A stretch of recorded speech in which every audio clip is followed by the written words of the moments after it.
After working tirelessly as a janitor for 3 long decades, I had finally saved enough money to buy a house for my son, Ryan, as a gift before his wedding. I had planned every detail, hoping it would be a surprise that would show him how much I loved him. But fate had other plans. Just weeks before the ceremony, I was hospitalized due to an infection in my leg. The doctors said it was serious and required me to stay for treatment. I couldn't even attend his wedding rehearsal. Still, all I could think about was Ryan. For years, I had given him everything I had, my time, my energy, my life. Even now, lying in a hospital bed with an IV in my arm, I was thinking of him, worrying if everything was perfect for his big day. I had intended to give him my entire life savings as a wedding gift. Every single penny I had scraped together through years of scrubbing floors, emptying trash, and working overtime was sitting in a small bank card tucked inside my wallet. But everything changed the moment I overheard a conversation. I wasn't supposed to hear it. The door to my hospital room was slightly ajar, and their voices drifted in. It was Ryan, my Ryan, talking to Dr. Martin, a longtime family friend who had always looked after us. "Ryan," Dr. Martin said in a voice that was gentle but heavy with concern, "I probably shouldn't be saying this, but as your friend, I feel obligated. Your mom's condition isn't improving. If her leg doesn't respond to the current treatment, we may have to... amputation." Amputation. The word hit me like a brick. I pressed my hand to my mouth to muffle the gasp threatening to escape. Ryan sighed deeply on the other side of the door. "I get it, Martin, but honestly, I just need her stable until the wedding is over. If it comes to that, let her amputate. I mean, she's not my real mom anyway." His tone was frighteningly cold. "I won't abandon her or anything, but if she recovers too quickly, it could cause complications. I don't want her making a scene when she finds out my birth mother, Vanessa, will be there instead." My chest tightened as though someone had wrapped a steel cord around my ribs and pulled it mercilessly tight. My hand trembled as I quietly slid the bank card deeper into my pocket. Dr. Martin's voice lowered, laced with disbelief. "Ryan, are you seriously suggesting this? You know how much Elena has done for you. She raised you as her own. How can you?" I know, Ryan cut him off impatiently. "But look, it's not like she'll die. The steel pins in her leg, it's not life-threatening. Just patch it up. No expensive surgery. I mean, come on, Martin. Chloe's parents are both university professors. You expect me to let them sit next to a janitor at the wedding? Her birth mom being there, it just fits better, image-wise." There was silence for a moment before Dr. Martin let out a long sigh, his disappointment palpable. "I don't even know what to say to you. Vanessa didn't raise you. Elena did. She gave everything for you. And now, this? You're seriously choosing appearance over everything she sacrificed?" Ryan remained silent for a beat, then added, "Even if she does need medication, fine. Give her the best drugs. I don't want her dying before the wedding. Just manage it. Keep her quiet, stable, and out of the way." My ears rang. My face flushed hot, then cold, then burning hot again. I wanted to believe I had misheard him. I wanted so badly to believe that my boy, the child I had raised, fed, clothed, comforted when he had nightmares, cheered for at school plays, wasn't the one speaking those cruel, heartless words. But the truth sat there like a lead weight on my chest. When Dr. Martin came back into the room with my medication, his face was stiff, lips pressed into a thin line. At the door, he paused, glanced back at me, then at Ryan, who was sitting beside my bed pretending to be lost in thought. Martin hesitated, as though words were burning at the tip of his tongue. Finally, unable to hold back, he muttered under his breath, "She's given everything for you. Are you really that heartless? All this for a woman who never even raised you?" Ryan didn't respond. He didn't even flinch. I stared at him. at the son I had poured 30 years of my life into. Suddenly, every extra shift I had ever taken, every birthday I skipped for work, every backache, every blister, every humiliation I swallowed flashed through my mind like shards of broken glass. I felt my head spinning. Black dots clouded my vision. The walls wobbled. And then, everything went dark. I wasn't unconscious for long, only a minute or two. When I came to, my hands were clammy with sweat, but my ears were still sharp. Sharp enough to hear Ryan's voice. He must have assumed I was still out cold because his tone was light, carefree, utterly without shame. "Chloe, babe, don't worry. My mom loves me way too much. She'll give me the money, trust me. Once I get it, I'll finally buy you that car you wanted.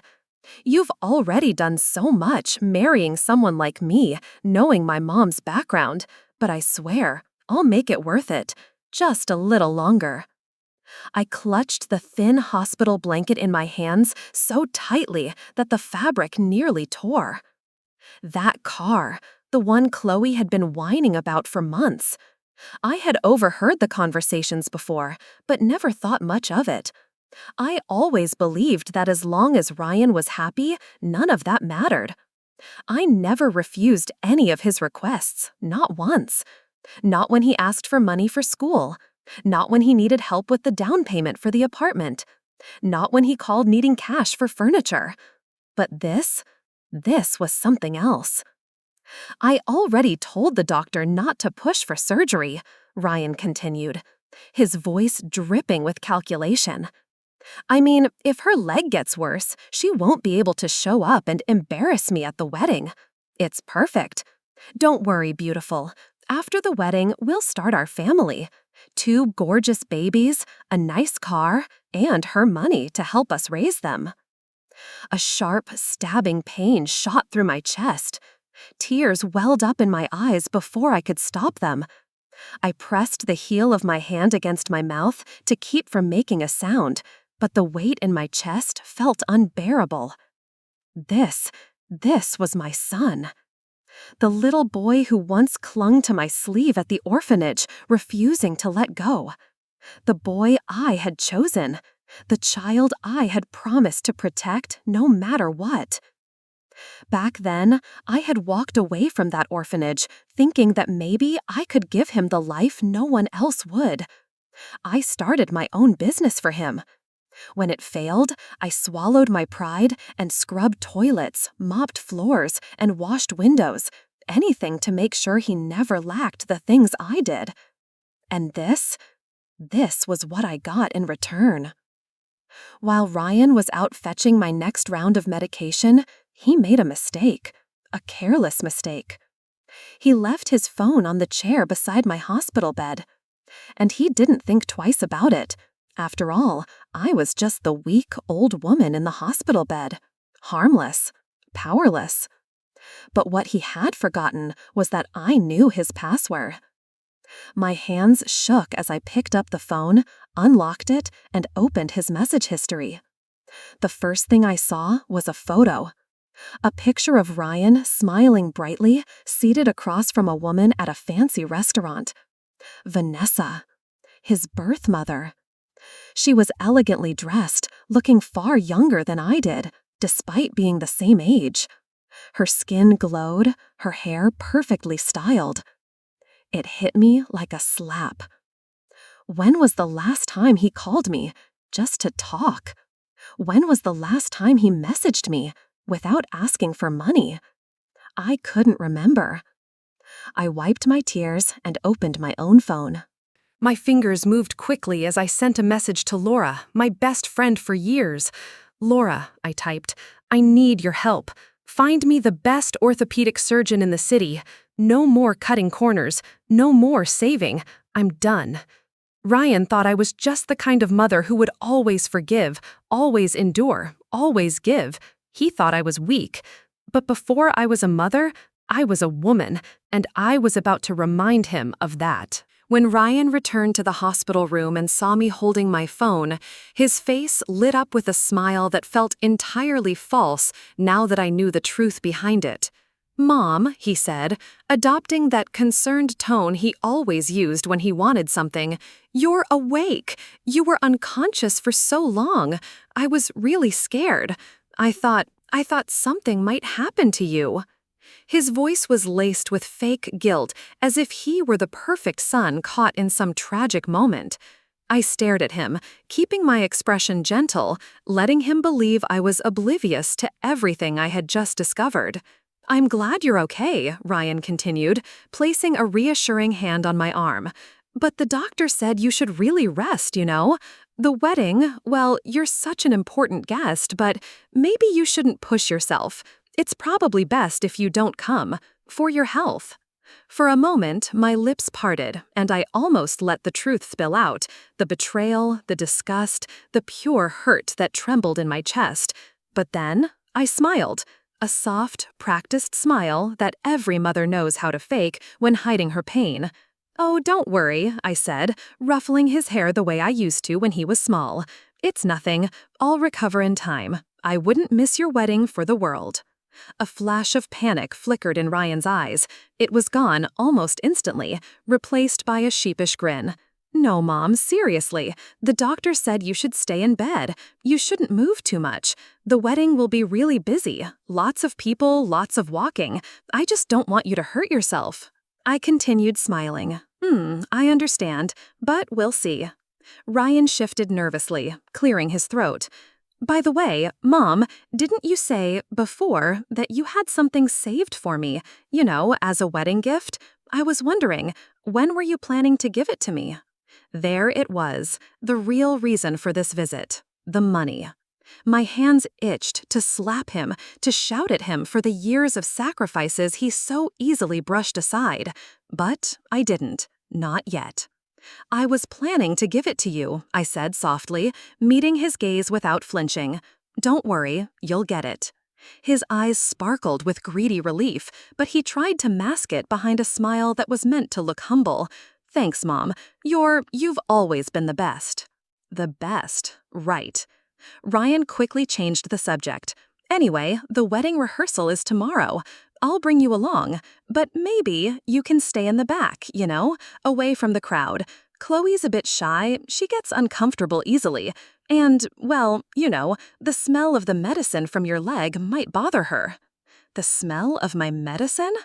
I stared at him, completely dumbfounded by how far his shamelessness could stretch. Them being uncomfortable? Did them include Vanessa too? He smiled awkwardly, oblivious to the storm quietly brewing behind my calm expression. "It's just, I don't want anyone to feel awkward, but you'll still be there, kind of. You understand, right?" I didn't answer. I simply nodded. "Good," he said quickly.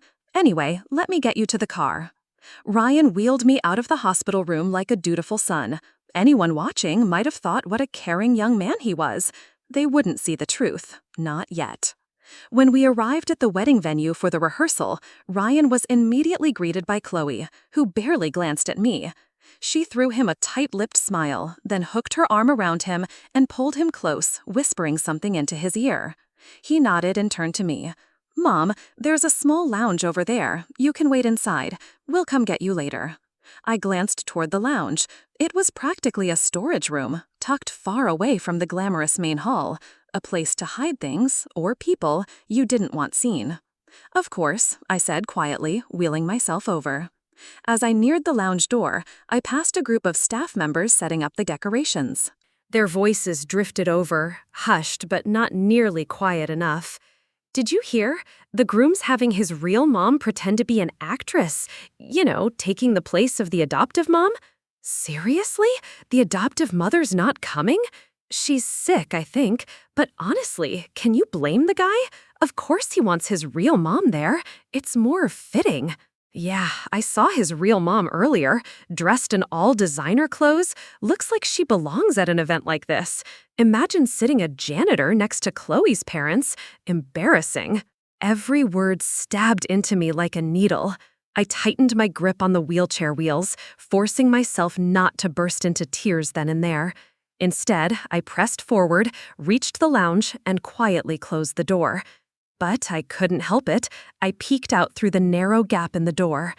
Inside the banquet hall, Chloe was smiling as she pulled a camel-colored wool scarf from her bag and presented it to Vanessa.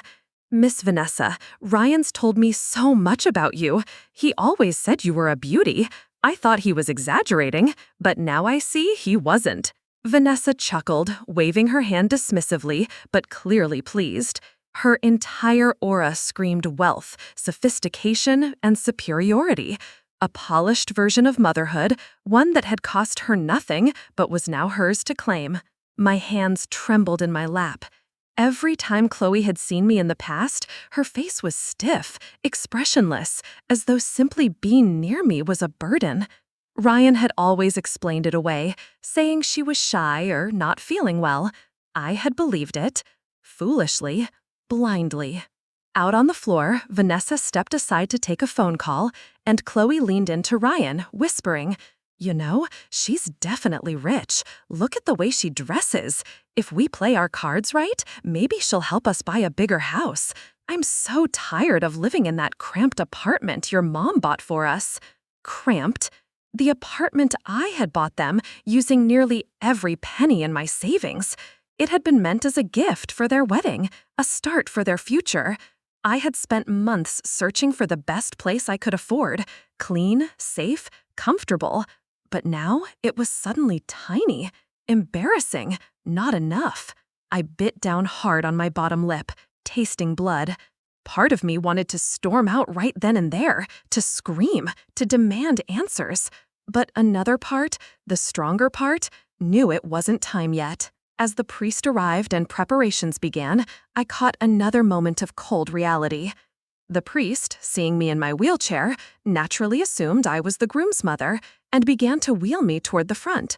Ryan's face went ghost pale. He stepped forward quickly, blocking the priest's path. "Oh, no, that's Elena, my adoptive mother. My real mother is over there, Vanessa." The priest blinked, looking between us, clearly confused. "But wasn't she the one who signed the venue contract with you?" Ryan's ears turned scarlet. "Yeah, well, I mean, she helped, but Vanessa's my birth mother." A tense, awkward silence followed before the priest, visibly uncomfortable, nodded and excused himself. I said nothing. I didn't have to. My phone vibrated quietly in my pocket. A message from Laura. "Elena, the top orthopedic surgeon is ready. You can be admitted any time. Are you absolutely sure?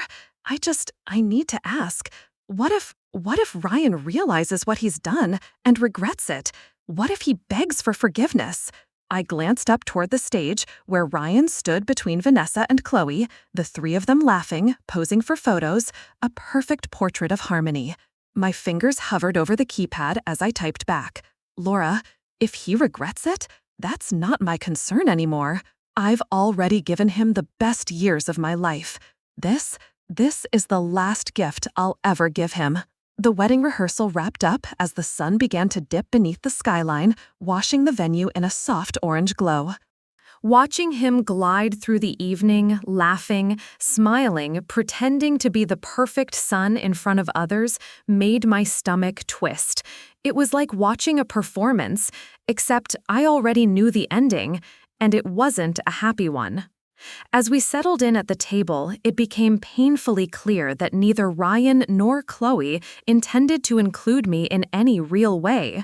I was seated at the far end of the table, practically invisible. They barely even acknowledged me beyond a few forced glances. Their voices carried across the table regardless. "This place is too expensive," Chloe whispered, frowning. "We should be saving money for the bigger house." Ryan waved her off, smirking. "Don't worry, when Elena's with us, she always secretly pays for everything. She's too proud to ask for help, but too generous to let us suffer. Trust me, she'll handle the bill." My hands clenched in my lap. There it was again, that assumption that my only value was in what I could provide. My presence was a bank account wrapped in aging skin. Halfway through the meal, I forced a polite smile and said, "I need to use the restroom." Ryan didn't even glance up. Chloe scrolled through her phone. Neither offered to help me get there, despite the fact that my leg was still badly injured and maneuvering the wheelchair alone wasn't exactly easy. I struggled toward the door, fumbling with the latch, my fingers trembling. I couldn't open it. Whether it was stuck or locked, I wasn't sure. Still, no one moved to help. Then, unexpectedly, Vanessa stood up. "I'll take her," she offered with a syrupy, sweet smile that set every nerve in my body on edge. Ryan shot to his feet, alarm flashing across his face. "No need, Mom. You don't have to trouble yourself. She can manage on her own." Vanessa ignored him. "Nonsense. It's no trouble." Her manicured hands gripped the wheelchair handles, and as she pushed me down the hallway, her fake smile vanished like mist in the sun. Her face hardened, her tone dropped to something sharp enough to cut glass. "What am I doing, Elena?" she sneered, tightening her grip as we rounded a corner out of view. "I told you years ago, don't ever let that little burden come looking for me. And yet, here you are. Didn't think I'd get caught up in this mess again." Her sudden shove sent the wheelchair slamming into the wall. My injured foot screamed in pain as it collided with the corner. I gasped, my breath catching in my throat, the shock almost greater than the pain itself. "Vanessa, what are you—" I gritted my teeth, trying to force the chair backward, but she stepped in front of it, blocking me, leaning down until her face was mere inches from mine. "Let me make one thing clear. I don't care about Ryan. Never did. You want to play mommy? Go ahead. But don't you dare try to drag me into your pathetic little drama. You've gotten enough out of him already, haven't you?" My heart pounded against my ribs. My hands trembled, fingers gripping the armrests so tightly my knuckles turned white.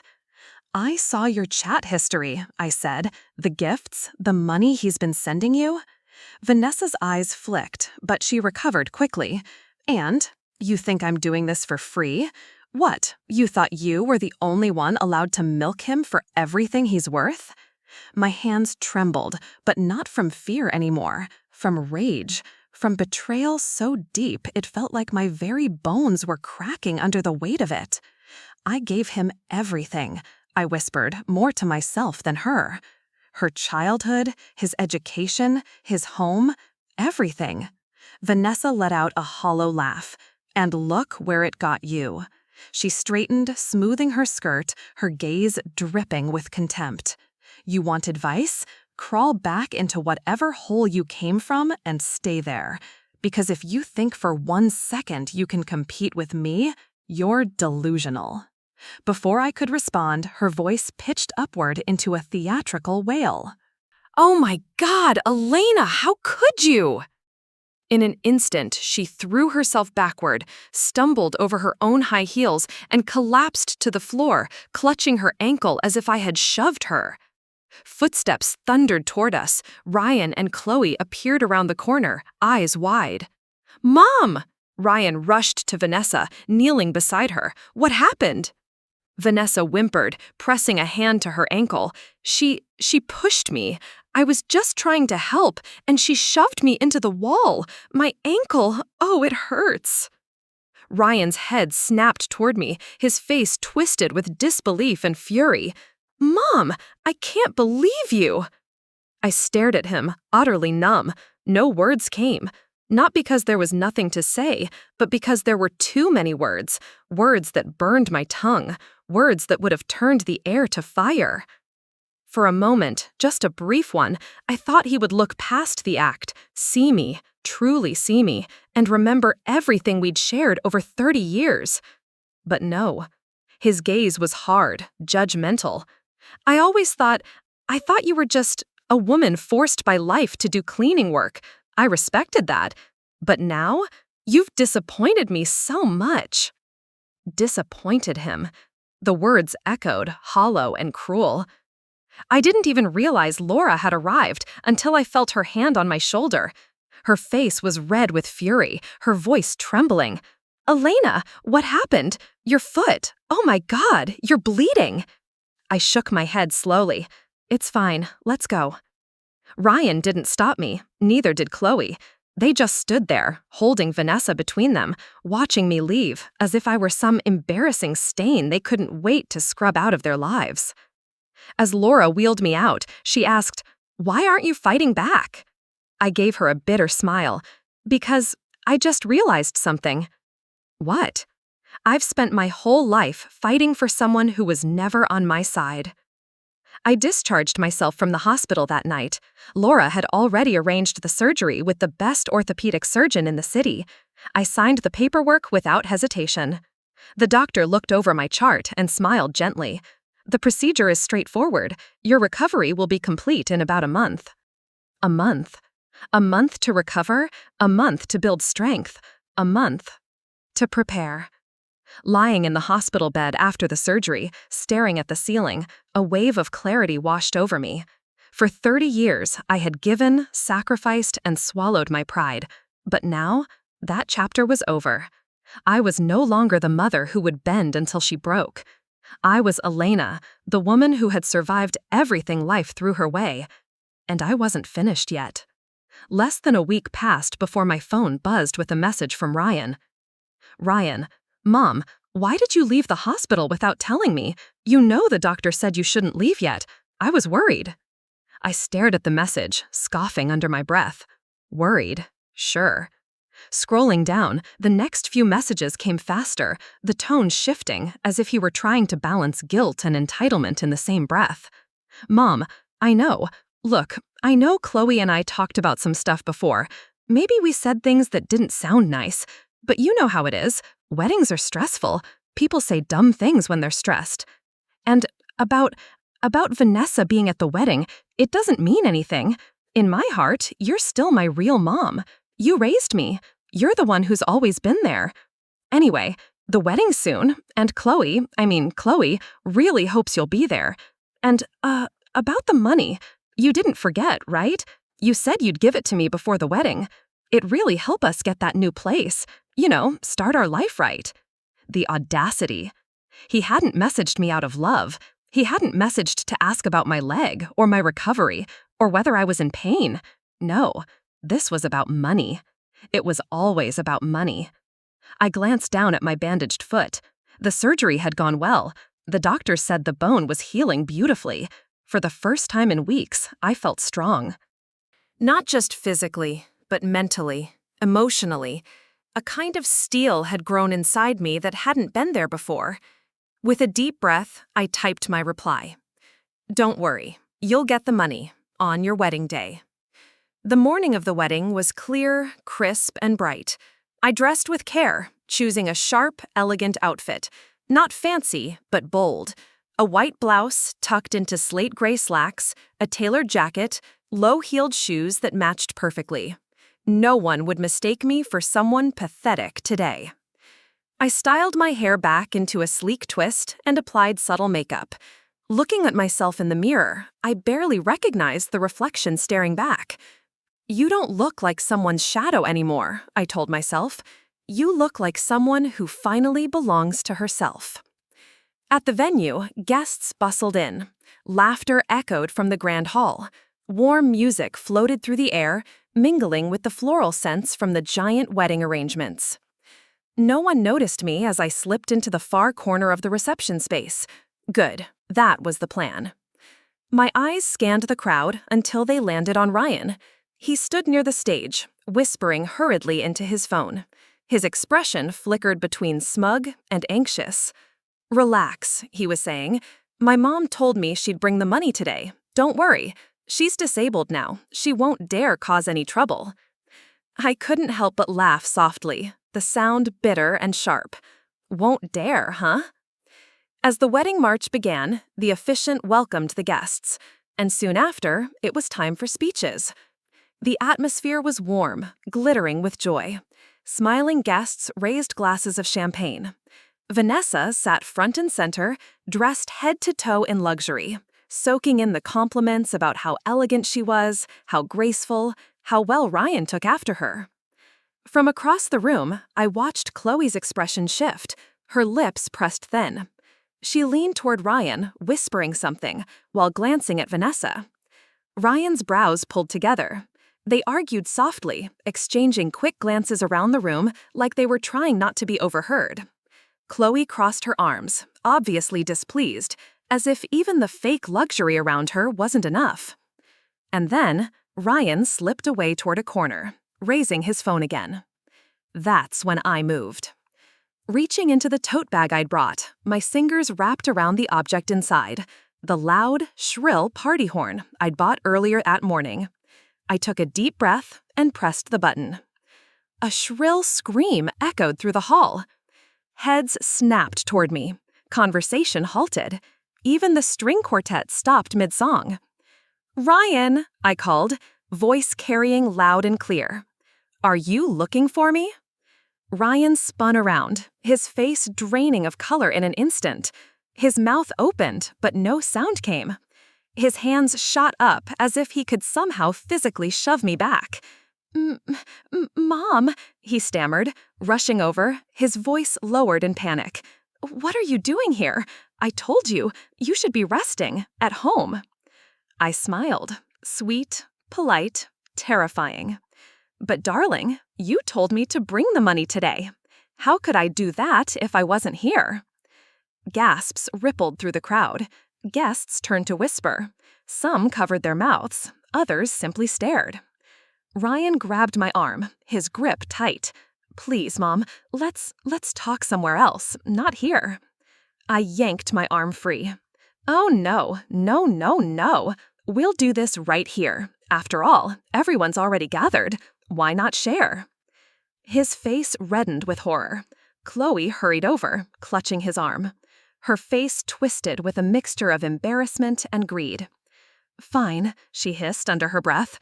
Just give us the money so we can move on." The shamelessness nearly stole my breath. I had to laugh. "Ryan," I said softly, locking eyes with him. "Tell me something.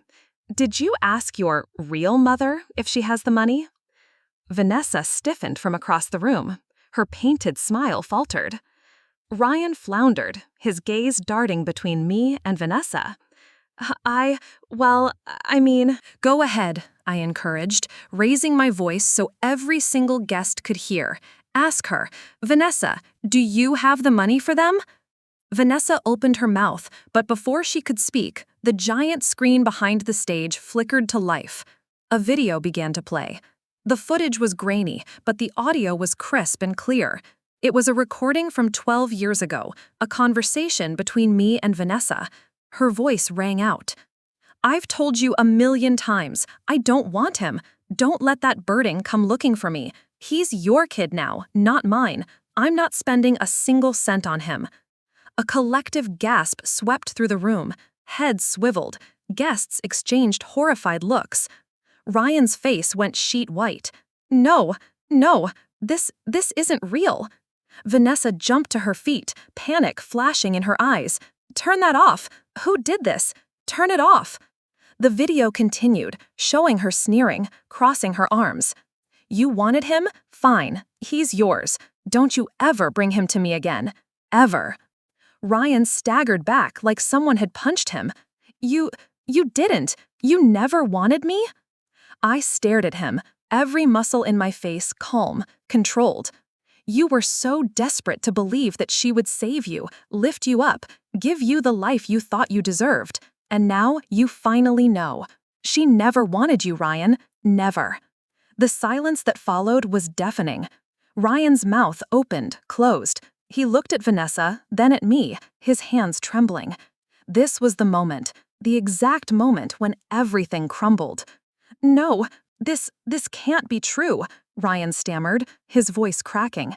He stumbled back, shaking his head as though doing so could somehow erase the video or undo the reality unraveling in front of him. You're lying. Mom, Vanessa, you love me, right? You should love me. You're my real mother?" But Vanessa didn't answer. Because just then, the grand doors to the venue burst open. A man stormed in. impeccably dressed in an expensive, tailored suit, flanked by 2 bodyguards in black. His presence alone silenced the entire hall. His face was sharp with fury, his jaw tight with restrained rage. Everyone turned. Vanessa's face drained of all color the moment her eyes landed on him. Her confident posture crumpled like paper. "Mr. Donovan," she whispered, panic flooding her features. The man strode straight to Vanessa and, without warning, slapped her, hard. The sound echoed like a gunshot in the stunned silence. "I've supported you for years," Mr. Donovan hissed, his eyes blazing. "A villa, luxury cars, jewelry, all for you, and yet you dared to have someone else's child behind my back? You lied to me for years." Vanessa tried to back away, her hands trembling, but the bodyguards blocked her path. "Stop, let me explain," she started. But Donovan cut her off with a sneer. "I already had a paternity test done on him." He pointed directly at Ryan. "That's right, I know he's not mine. You're done, Vanessa. Get out of my sight." Vanessa's scream pierced the air. She lunged toward Donovan, begging, grabbing at his sleeve, but he shoved her aside. "Get her out of here," he ordered his bodyguards. The 2 men grabbed her by the arms, dragging her out of the hall as her shrieks faded down the hallway.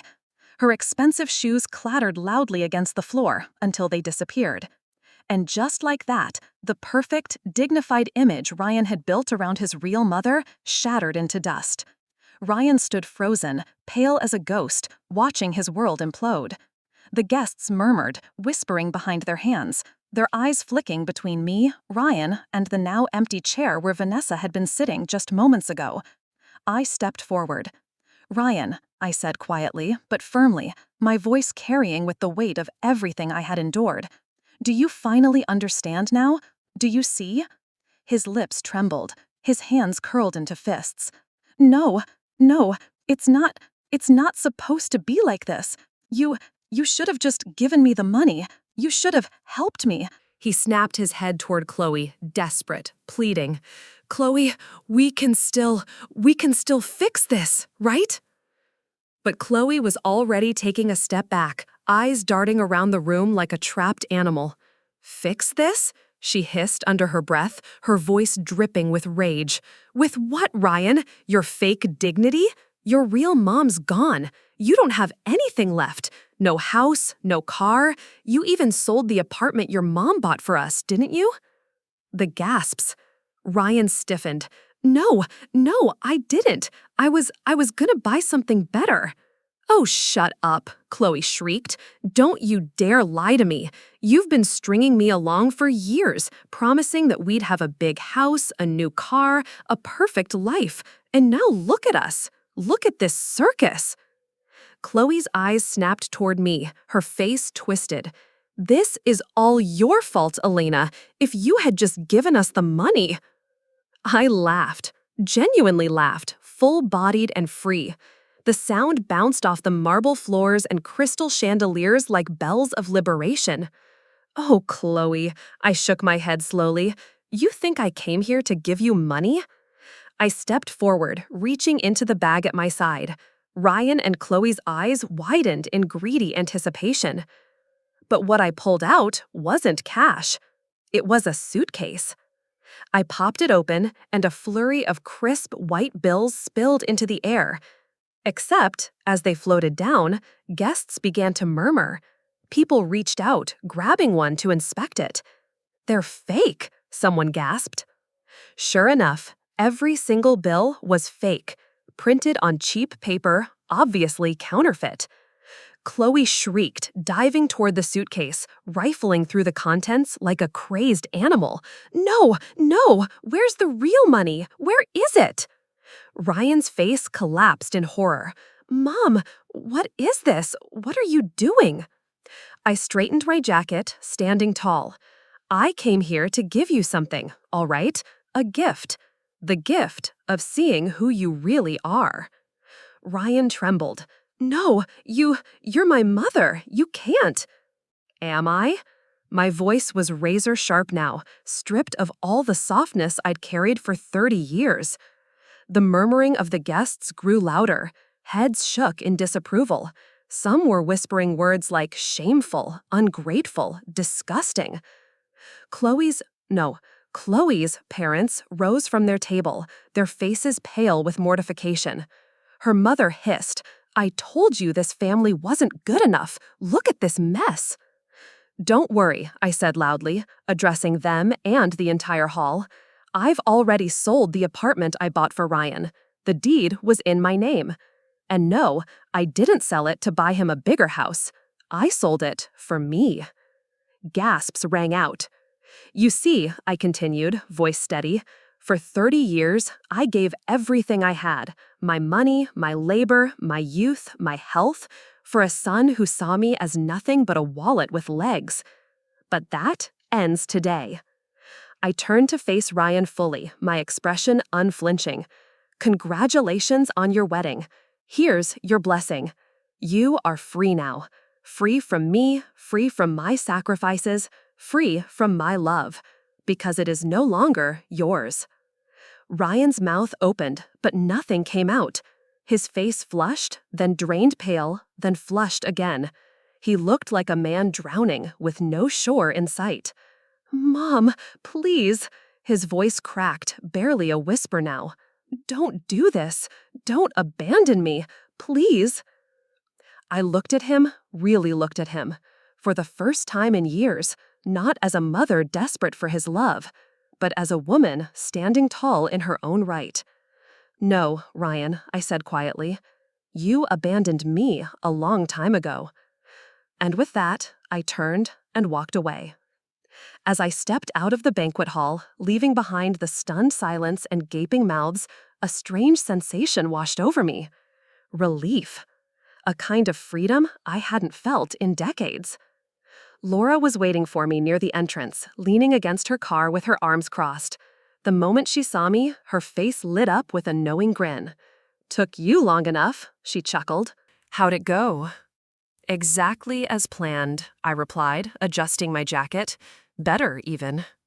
She opened the car door for me. "Ready to leave all this behind?" I glanced back once. Through the open door, I could still hear the escalating arguments, Ryan yelling, Chloe sobbing, guests murmuring as the polished veneer of their perfect day shattered into shards. "Yes," I said simply. "I'm ready." Later that evening, my phone rang. I didn't even need to check the caller ID. I let it ring, once, twice, then answered. Ryan's voice burst through the line, dripping with anger, disbelief, and desperation. "How could you? How could you embarrass me like that? You ruined everything. My wedding, my relationship, everything is destroyed because of you." I stared out the window, watching the streetlights blur past as Laura drove us toward the airport. "No, Ryan," I said quietly. "You ruined it." His breathing turned heavy, ragged. You sold the apartment. You touched my house. How dare you? That was supposed to be mine." "The apartment," I said calmly, "was bought with my money. The deed was in my name. I didn't touch anything that wasn't mine. You refused it, remember? It was too small for your tastes. You wanted something better." You're heartless," Ryan spat, his voice trembling. "You're cruel. What kind of mother does this to her son?" I didn't even feel pain at those words anymore, not even a sting. "I was a mother for 30 years, Ryan," I said softly, but firmly. "More of a mother than anyone else in your life ever was. And I would have kept being one, but you made it very clear. You don't see me as a mother. You never did." His voice cracked, shifting from rage to desperation. Mom, please, Chloe's leaving me. She's packing her things. I still need to buy the bigger house. If I don't, she won't stay." I leaned my head against the window, closing my eyes. That's not my problem anymore. "Elena, wait, don't hang up on me. Don't you dare." Click. I ended the call. Laura glanced over at me, her eyes gentle. "You okay?" I nodded, smiling faintly. "I've never been better." When we arrived at the airport, the tension in my body slowly unwound. The sound of luggage rolling over polished floors, the murmur of travelers, the bright hum of the terminal, all of it felt cleansing. "Are you sure about this?" Laura asked as we checked in. "A long trip, new country, fresh start." I glanced at the boarding pass in my hand and then back at her. "I've spent 30 years living for someone else. I think it's about time I start living for me." Her smile spread wide. "Then let's do it." While I embraced the unknown ahead of me, Ryan's world rapidly began collapsing. After the disaster at the wedding, Chloe followed through on her threat. She filed for divorce within days. I wasn't surprised. She had latched onto him for a life of comfort, and when that comfort disintegrated, so did her affection. Her final message to him was short but scathing. "You're pathetic. Don't ever think about crawling back to me, and don't think your mom will save you. She's done with you just like I am." Meanwhile, Vanessa, having been kicked out by Mr. Donovan, was left scrambling. Her years of living off someone else's wealth had come to a screeching halt. With her reputation ruined, her credit dried up, and the luxurious lifestyle gone, she started selling off jewelry piece by piece just to stay afloat. Ryan found himself alone, utterly and terrifyingly alone. No Chloe, no Vanessa, no money, no home. The once proud man who had turned his nose up at me, who thought he was destined for bigger, grander things, was now left standing among the wreckage of the life he'd tried to build on the backs of others. One rainy afternoon, as I sat at a cafe overseas, sipping coffee and watching the world go by, an unexpected email notification popped up. It was from Ryan. I stared at it for a long moment, debating whether to open it. Curiosity eventually won. Inside was a single photograph. A worn, yellowed bankbook. Next to it, a stack of old receipts, notes in my handwriting. Ryan's school fees, Ryan's textbook costs, Ryan's braces payment, Ryan's college dorm deposit. Every line was dated, every line detailed. Below the photo was a single sentence. I didn't know. I didn't realize until now. For a brief moment, something inside my chest twinged. Not pain, not anger, just something hollow, a shadow of what used to be. But then it passed. I closed the email. No reply. My days soon filled with something better, something brighter. With the money I had saved, I founded a charity, the Second Chances Foundation, a place for single mothers, widows, abandoned women, those who, like me, had given everything and been left with nothing. We offered them job training, housing, therapy, legal support. We helped them find dignity again. One day, standing on stage at our very first donation ceremony, I looked out at the rows of women and children seated in the audience. Their faces were tired but hopeful. Their eyes flickered with the same uncertainty and the same strength I had once felt. In the front row, a little girl with pigtails caught my eye. She was fidgeting nervously, tugging at the hem of her dress. I smiled, knelt down after the speech, and offered her my hand. "You remind me of someone," I whispered, "someone who once grabbed my sleeve and refused to let go." Her tiny fingers wrapped around mine. And in that moment, I realized, love doesn't end. It just changes direction. As the weeks turned into months, my life began to bloom in ways I had never imagined possible. For the first time in decades, I wasn't someone's mother, someone's housekeeper, someone's burden. I was simply Elena, just me. I embraced the things I had long forgotten, the small, quiet joys that life offered when you weren't drowning in sacrifice. I took up painting again, dusting off an old set of watercolors I hadn't touched since I was young. Every brushstroke felt like a piece of my soul coming back to life. Mornings were spent in my little garden. I knelt in the dirt, planting herbs and bright wildflowers, watching them push through the soil, desperate to touch the sun, just like me. Afternoons were for volunteering at the local community center. I sat with elderly women who had stories like mine, and others even harder. We laughed, cried, painted, played chess, and shared slices of cake over conversations that stitched together the broken parts of our hearts. On one particularly beautiful spring afternoon, I brought a group of seniors from the local nursing home to a park to paint. The air was filled with the scent of fresh blooms and the sound of birds. Brushes tapped against canvas, mixing colors, chasing the perfect shade of sky or the gentle gold of sunlight filtering through the trees. As I sat beside one of the women, a retired school teacher named Marjorie, she leaned over and said softly, "You know, you look like someone who's learned to live for herself." I glanced down at my painting. A bright, towering sunflower filled the canvas, its face turned entirely toward the sun. Bold, golden petals radiating against a rich blue sky. I smiled. It turns out the brightest colors are the ones painted for no one but yourself. Marjorie chuckled, nodding. Took me 70 years to figure that out. Better late than never, I replied. And as I sat there, paint staining my fingertips, sunlight warm on my face, I realized something else. I wasn't just healing. I was thriving. Meanwhile, halfway across the world from my quiet little sanctuary, Ryan's life spiraled deeper. With no home and no job, he had finally tasted what it felt like to be truly alone. The friends who once flocked to him when he was throwing dinner parties in the apartment I'd bought were nowhere to be found now. One by one, they vanished. Too busy, too tired, too unavailable to pick up the phone when he called. Chloe was long gone.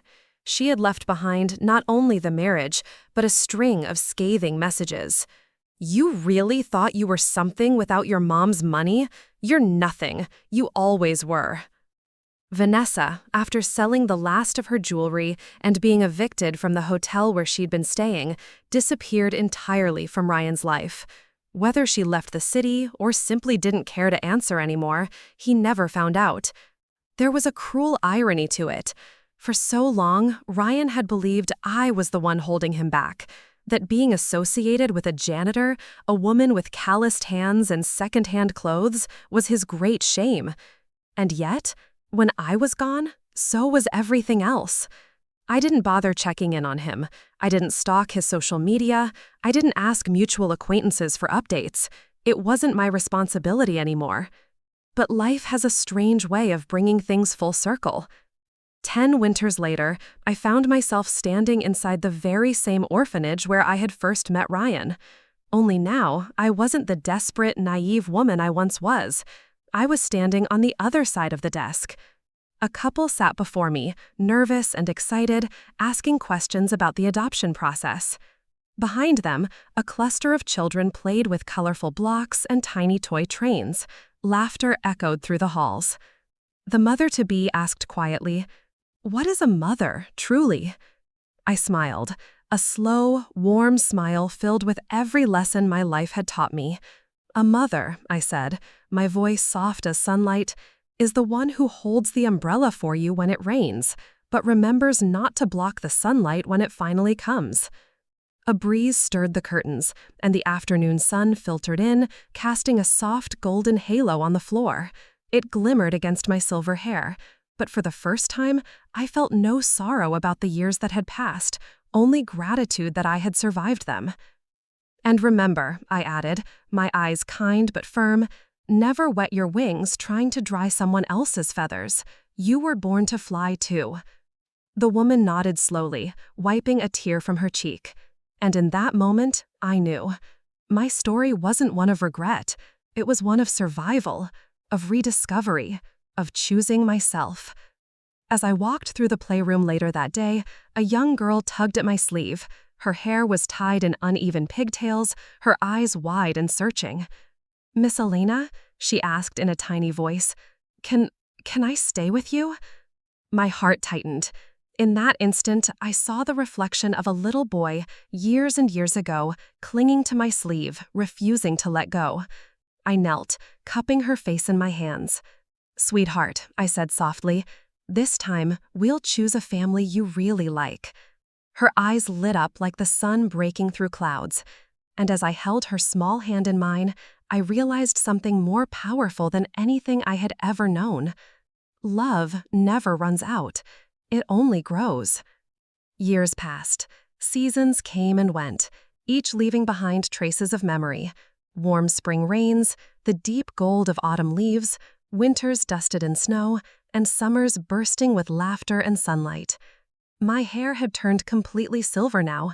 Fine lines etched the corners of my eyes, not from sorrow anymore, but from smiling, genuinely smiling. I had built a life that was finally fully mine. The Second Chances Foundation grew beyond anything I could have dreamed. What started as a single rented office and a few volunteers had blossomed into a network of shelters, training centers, and community spaces. We helped hundreds, thousands of single mothers, women left behind, and children discarded by people who were supposed to love them. Every face I helped was a mirror to my past, and every success was proof that pain doesn't have to define us. One afternoon, as I walked through the local park, sipping tea and breathing in the scent of jasmine, a voice, hoarse, hesitant, called from behind me. "Elena?" I turned. Ryan. I almost didn't recognize him. His once neatly styled hair was unkempt, streaked with premature gray. The confident swagger that used to define him was gone, shoulders hunched, his suit wrinkled, ill-fitting, as if it had seen better days but couldn't afford to be replaced. There were bags under his eyes. His hands trembled slightly, clutching a worn messenger bag against his chest. For a long moment, neither of us said anything. Finally, he spoke. I saw the article about the foundation. I wasn't sure if it was really you." I stayed silent, waiting. I wanted to say," his voice cracked. "I was wrong. About everything." I nodded, slowly. "I know." Ryan swallowed hard, shifting his weight. I lost everything. Chloe, the house, friends, even Vanessa. Turns out, no one sticks around when you've got nothing left." His voice trembled, but not with anger anymore, with grief, regret, something raw and unfamiliar on his face, the look of a man forced to reckon with himself. For a flicker of a moment, the image of that small boy, the boy who had once clung to my sleeve at the orphanage, surfaced in my mind. I never understood," he whispered, looking at the ground. "I never saw everything you did until it was too late." I breathed in deeply, letting the spring air fill my lungs. And then I let it go.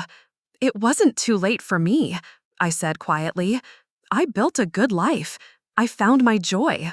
I found my purpose." Ryan nodded, biting his lower lip, eyes glassy. I don't have anyone left." I watched him carefully, my voice soft but clear. "You've always had yourself. You just didn't know how to take care of that." A long silence stretched between us. He shifted. I'm trying now. I've started volunteering at a shelter, helping kids. It's not much, but it's something." I searched his face. For the first time in his life, I saw no arrogance there, no expectation, no manipulation. Just a man, stripped bare, trying. "Good," I said simply. "Then keep doing it." Ryan blanked, as if surprised I didn't offer more. No warm embrace, no welcome back, no return to the mother he remembered, because she didn't exist anymore. And yet, there was no hate left in me, no bitterness, just peace. As he turned to leave, he paused. Elena? Yes. Are you happy?" A small, true smile curved my lips, more than I ever thought I could be. He nodded, looking down. "Good." And then, quietly, he walked away. As the sun dipped lower, casting long, golden shadows across the park, I stood there, watching the world move, watching children laugh, watching elderly couples stroll hand in hand. watching life just be. And in that moment, I whispered to myself the words I had come to believe with every fiber of my being. Never wet your wings trying to dry someone else's feathers. I had spent a lifetime learning this lesson, and now I flew. For no one but me. For joy, for freedom, for the sheer, beautiful, unshakable truth that I was enough. Always had been. Always would be. This story is more than just heartbreak, betrayal, and public humiliation. It's a powerful lesson about knowing your worth. For 30 years, Elena gave her entire life to the child she raised, sacrificing her youth, health, and happiness. But in return, she was treated as disposable, pushed aside the moment she was no longer useful. This story is a wake-up call for anyone who has ever sacrificed too much for people who never truly valued them. It reminds us that no matter how much you give, if someone doesn't respect you, it will never be enough. You are not obligated to lose yourself in the name of love, family, or duty. Your worth doesn't depend on how much you give others. It depends on how much you respect and love yourself. If this story touched your heart or made you reflect, please don't forget to hit like, subscribe, and turn on the notification bell to support this channel. Your support helps me share more meaningful stories like this. And before you go, comment down below, which country or region are you watching from? I'd love to know where my wonderful viewers are tuning in from. Let's connect through stories, no matter where we are in the world.